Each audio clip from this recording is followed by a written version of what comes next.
Bendiciones, bendiciones, bendiciones. Todos los que me están viendo están en la sintonía a través de este audio, imagen o video desde el estado de Nueva York, Brooklyn. Estamos transmitiendo directamente para Suramérica, Centroamérica, Norteamérica, Europa, Asia, aún hasta del continente africano me han escrito y me han enviado muchas bendiciones. Verdad que amanecimos un poquitito, la temperatura baja y tuvimos que amanecer un poquitito más abrigado. En el día de hoy en la mañana, hoy es día 25 de abril del 2018, desde el Brooklyn, acá en la ciudad, en el estado de Nueva York, transmitiendo en vivo. Quiero tocar un tema que lo considero de suma importancia, como todos. Siempre que tomo la tarea de transmitir un mensaje, lo hago con toda la seguridad de que lo que estoy exponiendo sea la verdad, la verdadera, la verdad absoluta, que es el pensamiento de Dios. Es el trabajo de nosotros los ministerios, de indagar, de escudriñar las escrituras para descubrir el pensamiento de Dios, la verdad verdadera de Dios, la verdad absoluta, y transmitirla a un pueblo para que todos lleguemos a la unidad de la fe. Que esa palabra fe allí que Pablo utiliza es doctrina. Que todos lleguemos a conocer, tener conocimiento del Hijo de Dios para llegar a ser un varón perfecto a la medida y la estatura de la plenitud de Jesús. Caminar en esa dimensión espiritual en la cual él caminó, producto de la formación de un carácter. Esa es la tarea. En Dios, cuando hablamos en lo que está plasmado en las Escrituras, en Dios no hay lugar para escuela. Me preguntó una persona, maestro, ¿por cuál escuela del arrebatamiento usted se va? ¿Usted cree que la iglesia se va antes, durante o después de la tribulación? Digo, mira, yo no me voy por escuela, porque la escuela nace del pensamiento de los hombres, de la forma de la gente interpretar las Escrituras, lo que llaman una eisegesis, nace del hiperliteralismo, cuando yo digo lo que la Biblia dice. Pero cuando nosotros hacemos una exégesis, tomando en cuenta los códigos y reglas de interpretación que presenta la hermenéutica como ciencia para hacer una buena interpretación de las Escrituras, y sabemos estudiar las Escrituras, no leerlas, estudiarlas, porque no leerlas sino estudiarlas, porque la Biblia no es un libro de lectura, es un libro de estudio, se lee para estudiar. Entonces nosotros aprendemos, conocemos los códigos y reglas de interpretación, las utilizamos, pues hacemos una buena exégesis de las Escrituras. Y es cuando vamos a descubrir el pensamiento de Dios, absoluto de Dios. De modo que como maestro tengo una responsabilidad muy grande, de estar seguro de que lo que estoy transmitiendo sean las verdades absolutas de Dios. Alguien dijo que los errores de un odontólogo se extraen, los errores de un contador se borran, los errores de un médico se sepultan, los errores de un abogado se encarcelan, pero los errores que un maestro enseña proliferan, quedan y forman el mal carácter de la gente. De modo que como maestro estoy muy seguro de lo que voy a enseñar. En esta oportunidad voy a tocar un tema acerca de lo que son los dones y el fruto del Espíritu. Alguien dijo el posible contraste. Digo posible porque cuando como maestro conozco cómo trabajan los dones del Espíritu, tengo una cátedra en relación a lo que son los dones del Espíritu. Y tengo una cátedra en relación a lo que es el fruto del Espíritu, que es el carácter de Dios, manifestado en el creyente por el Espíritu que mora en él, que es amor, gozo, paz, paciencia, habilidad, bondad, fe, mansedumbre, templanza. Cuando conozco los dones y conozco el carácter del Espíritu, pues no se va a dar un contraste. No se va a dar un contraste en la manifestación de los dones y la manifestación del carácter de Dios, del fruto del Espíritu. No se va a dar un contraste porque conozco las cosas tal y como son. Y me guío por los principios que están establecidos en la palabra. Pero sí puede, sí he conseguido y he visto, pero contraste totalmente, donde hay gentes que hablan todas las lenguas del mundo y hablan más lenguas que Pablo y todos los corintios, pero dentro de su corazón tienen un resentimiento como raíces de amargura, odios, contienda. Entonces no entiendo cómo Dios puede utilizar a una persona a través de un don espiritual cuando el carácter del Espíritu, que es el fruto del Espíritu, no se manifiesta en ellos. De eso es lo que queremos hablar. Permítame, por favor, quitar la mirada de la pantalla porque voy a leer aquí mis textos que tengo acá presentes. En este tópico veremos la relación que tienen los dones espirituales y el fruto del Espíritu como carácter, tal como el amor, gozo, paz, paciencia, habilidad, bondad, fe, mansedumbre, templanza. Eso está en Gálatas 5, 16 en adelante. Es casi imposible. No es que es imposible. Es casi imposible que se puedan dar la manifestación de los dones del Espíritu cuando no se ha desarrollado el fruto del Espíritu, según lo que está escrito en Gálatas 5:17.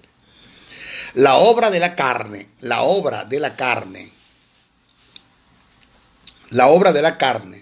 está en contraste de todo lo relacionado con el Espíritu.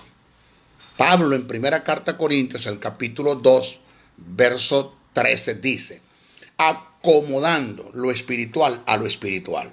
Preste mucha atención a esta expresión: acomodando lo espiritual a lo espiritual. El término acomodar del griego es sunkrino. Muy importante tomar en cuenta la etimología de los términos. Eso tiene que ver con reglas y códigos de interpretación.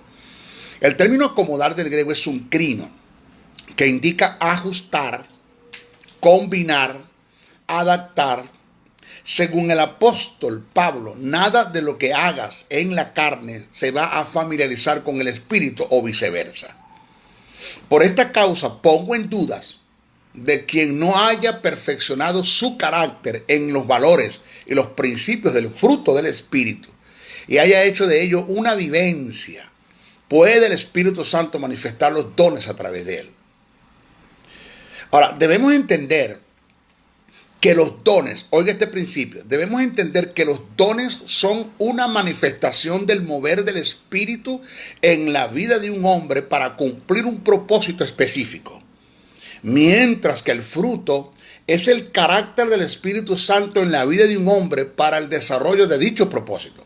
Lo vuelvo a repetir. Debemos entender que los dones son una manifestación del mover del Espíritu en la vida de un hombre para cumplir un propósito específico. Mientras que el fruto es el carácter del Espíritu Santo en la vida de un hombre para el desarrollo de dicho propósito. O sea que, sin el fruto del Espíritu desarrollado en un hombre, se corre el riesgo de exponer a los dones al mal uso. Gentes que le dieron mal uso a los dones espirituales, si era que el Espíritu Santo les estaba usando, porque yo pongo en duda de que el Espíritu Santo pueda usarte o usar a una persona para segunda y terceras personas a través de un don cuando tienes resentimiento, cuando en ti no se manifiesta el fruto del Espíritu. Ahora, sí creo que el Espíritu Santo puede utilizarte con un don espiritual, pero es para darte un mensaje a ti mismo, en lo personal, y confrontarte en la condición errada y tergiversada y distorsionada en la que estás viviendo, con resentimientos, con odios, con raíces de amargura, con envidia, con celos, con contienda. Sí lo creo, pero para segunda y tercera persona es casi difícil. Yo lo pongo en duda. Ahora, Pablo describe en primera carta a Corintios, el capítulo 13, verso 1, situaciones hipotéticas o supuestos negados. Fíjense lo que Pablo está presentando. Situaciones hipotéticas o supuestos negados. Eso está en primera carta a Corintios 13:1. Porque es imposible que el Espíritu Santo utilice una persona en los dones hacia otra persona si no ha sido su carácter disciplinado y perfeccionado en los valores del fruto del Espíritu. Según el apóstol Pablo, sin amor, todos los dones carecen de significado. Una persona que desarrolle un don espiritual sin el desarrollo del fruto del Espíritu, amor, gozo, paz, paciencia, habilidad, bondad, fe, mansedumbre, templanza, la manifestación de dicho don pierde credibilidad por la condición del canal que lo está manifestando. O sea que, según Pablo, se va más seguro en la manifestación de un fruto que la de un don. O sea que, yo siempre lo he dicho, si me ponen a escoger entre un creyente que tenga dones y otro que tenga o desarrolle el fruto del Espíritu, me quedo con el que manifiesta el fruto. Por la sencilla razón que el diablo puede imitar los dones del Espíritu, pero no va a inspirar a nadie a que se mueva en el fruto del Espíritu. Él puede imitar los dones, pero nunca podrá ni imitar ni moverse en el fruto del Espíritu, pues es el carácter de Dios. Tampoco va a inspirar a nadie. De parte del diablo viene inspiración, del diablo lo que sale es influencia, pero él tampoco va a inspirar a nadie para que se muevan los dones, porque eso está en contraste a su naturaleza. Ahora, vamos a analizar el contraste que hay en la manifestación de los dones espirituales sin manifestar el amor. Pablo dejó escrito lo siguiente. Quiero analizar este pasaje en párrafos y darle verdadero sentido y significado de lo que Pablo quiso expresar. Miren lo que Pablo quiso expresar, que esto no lo han tomado en cuenta mucho, porque la mayoría de los cristianos en nuestras congregaciones leen Biblia, pero no estudian las Escrituras. La Biblia no es un libro de lectura, es un libro de estudio. Se lee para estudiarla. Pablo dice, cito, si yo hablase lenguas humanas y angelicales, y no tengo amor, vengo a ser como metal que resuena y címbalo que retiñe. Observe esto del metal que resuena y címbalo que retiñe. Aquí está la gran verdad y aquí está la gran enseñanza.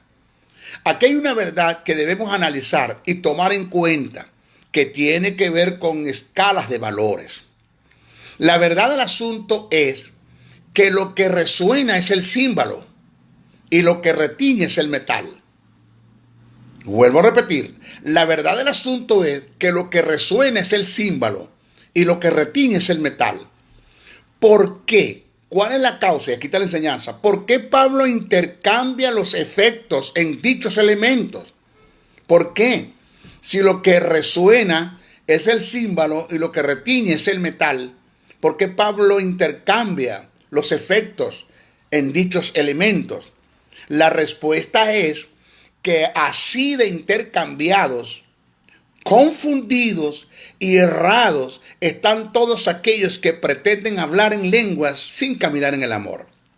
Porque lo lógico del caso es que Pablo hubiese dicho, porque si yo hablase en lenguas humanas y angelicales y no tengo amor, pues vengo a ser como metal que retiñe y címbalo que resuena. Porque lo que resuena es el címbalo y lo que retiñe es el metal.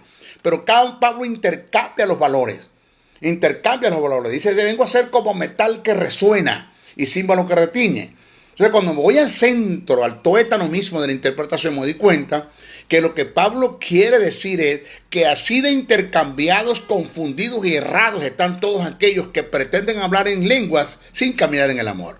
O sea, eso es vivir de apariencia. Eso es una total mentira, un total engaño, donde estás caminando en un piso de mentira y de engaño, donde algún día te vas a conseguir con la verdad, como este mensaje, si es que lo estás escuchando y te está confrontando, y te vas a dar cuenta que toda la vida viviste cerrado y equivocado. Porque ¿cómo puede Dios utilizar a una persona hablando en lengua? Pues los dones del Espíritu se manifiestan en tres grandes grupos. Los dones de expresión oral, que son lengua, interpretación y profecía. Los dones de poder, que son fe, milagro y sanidad. Y los dones de revelación, que son palabras de ciencia, palabras de sabiduría y discernimiento de espíritu. ¿Cómo Dios te puede utilizar en cualquiera de estos tipos, de estos dones, si tu corazón está lleno de raíces de amargura, de odio, de contienda, de envidia, de celo? Y si eso que tienes en el corazón como resentimiento te lleva al pecado de la lengua, que es la difamación, el brollo, el chisme, la censura, ¿ya? Entonces, jamás, eso no se da. Y el montón de creyentes en la iglesia, hablando en lengua, como tú no tienes idea, lenguas que cuando tú las analizas no son de Dios. Porque quizás en el próximo programa te voy a hablar acerca de lo que es la manifestación en lengua y cómo es esto, cómo es esta verdad, que hay tres tipos de manifestación en lengua: las lenguas por señal, las lenguas devocionales y las lenguas de oración para orar en el Espíritu. En las lenguas devocionales, vamos a explicar esos tres: las lenguas por señal, las lenguas para interpretación y las lenguas devocionales. Vamos a hablar de estas tres lenguas y voy a estar explicando. Porque cómo es que yo tengo tengo 500 años, por decir algo, escuchando al hermano Juan de los Palotes hablando la misma lengua. Nunca cambia la lengua. Cada vez que el hermano Juan de los Palotes habla en lengua, habla la misma lengua. Cada vez que la hermana Petra habla en lengua, habla la misma lengua. Esas son lenguas aprendidas, no son lenguas del Espíritu, porque la Biblia te habla de diversos géneros de lengua. Cada vez que el Espíritu Santo te va a usar hablando en lengua, la lengua va a ser totalmente diferente. De modo que ya hay una mentira, hay un engaño. La gente está caminando en un mundo de tradición, de dogma, de religión, de paradigma, y para ustedes contar. Y eso es grave. Eso es grave porque ¿cómo puede Dios llevar a cabo su obra a través de este tipo de personas? Ahora, lo segundo es, Pablo dijo, y si yo entendiese todos los misterios, oiga bien lo que dice Pablo, y si yo entendiese todos los misterios y toda ciencia y no tengo amor, nada soy. En este párrafo, mira la profundidad de las verdades que están acá. En este párrafo, Pablo lo que quiso expresar es que si yo tuviese la virtud de ser omnisciente como lo es Dios y no tengo amor, de nada soy, de nada me sirve. O sea, según esta verdad que presenta el apóstol, para Dios es más grande y de mayor importancia y está por encima su amor que la virtud de la omnisciencia. Porque Dios, para enviar a su Hijo al mundo, no necesitó omnisciencia, necesitó fue el amor. Dice, porque de tal manera Dios es omnisciente que envió a su Hijo unigénito. No, dice, porque de tal manera amó Dios al mundo. Entonces, para Dios, según el apóstol Pablo, según esta verdad que presenta el apóstol, para Dios es más grande y de mayor importancia y está por encima su amor que la virtud de la omnisciencia. Entonces, lo que Pablo quiso decir cuando dijo, y si yo entendiese todos los misterios y toda ciencia y no tengo amor, de nada soy. Lo que él quiso decir fue, en este párrafo lo que quiso decir fue, si yo tuviese la capacidad o la virtud de ser omnisciente como es Dios y no tengo amor. O sea que para Dios es más importante que se manifieste en ti el amor que la omnisciencia en un supuesto negado que se pueda manifestar. Por eso estoy diciendo que Pablo aquí está presentando suposiciones hipotéticas y supuestos negados. Porque está hablando de que si tengo la capacidad de ser omnisciente como es Dios, eso es imposible. Y no tengo amor. O sea, Pablo está presentando suposiciones hipotéticas y supuestos negados, que es imposible que una persona sea usada por el Espíritu Santo manifestando un don cuando no se ha desarrollado el fruto del Espíritu en él. Entonces, en estos dos ejemplos que dimos, podemos ver el gran contraste que hay en la manifestación de un don espiritual sin que haya una vivencia del carácter del Espíritu en el creyente. Para mayor comprensión de lo que venimos tratando, en el próximo tema pasaremos a definir el amor, el ágape de Dios, pues este está en línea directa al propósito de los dones y forma parte de los tres canales por donde fluye el amor. El amor, el ágape de Dios está por delante. Es el ágape, cuando nosotros hablamos del amor, lo que presenta las Escrituras, tienes el filí, tienes el eros y tienes el ágape. Cuando Jesús se levanta de los muertos, lo que le pregunta a Pedro fue, Pedro, tú me agapán. Jesús utilizó un verbo del sustantivo ágape. Jesús, tú me agapán. Pedro, tú me agapán. Y Pedro le responde con un verbo del sustantivo filí. Señor, yo te fileo. El filí tiene que ver con un amor que no es incondicional. El ágape es un amor incondicional. El filí es un amor que presenta condiciones. Ese algo como yo siento algo por ti. La segunda vez Jesús le pregunta a Pedro, tú me agapán. Vuelve a utilizar el verbo agapán del sustantivo ágape, que es el amor de Dios. Y Pedro le responde, Señor, yo te filí, o sea, yo siento algo por ti. La causa por la cual Pedro se contrista, según lo que está en el texto, no es que Jesús le recordó 3 veces que lo negó porque al preguntarle 3 veces me ama. Eso es lo que me enseñó a mí la traición, la mentira, el engaño.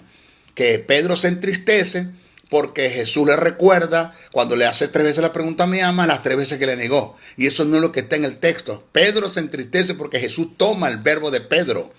Entonces Jesús dice, la tercera vez que le pregunta, le dice, Jesús, tú me filí. Pedro, tú me filí entonces, tú me filí.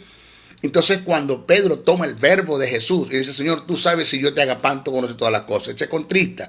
Entonces Jesús le dice a Pedro, Pedro, si tú me agapán, no si me filíe, porque para pastorear o para llevar al ejercicio de un ministerio se necesita es el amor de Dios. Amar, haber una entrega sin medidas. No haber una condición para pastorear una iglesia, de que lo que me lleva a pastorear o ejercer un ministerio no sea el dinero, no sea la fama, no sea el estatus social, no sea nada que esté en contra de los principios del reino, sino que sea el amor de Dios. Entonces, el amor es para mayor significancia, es para Dios el amor que la manifestación de cualquier don. Entonces, vamos a ver canales por donde fluyen los dones del Espíritu. Vamos a ver esto. En nuestra próxima clase lo vamos a transmitir.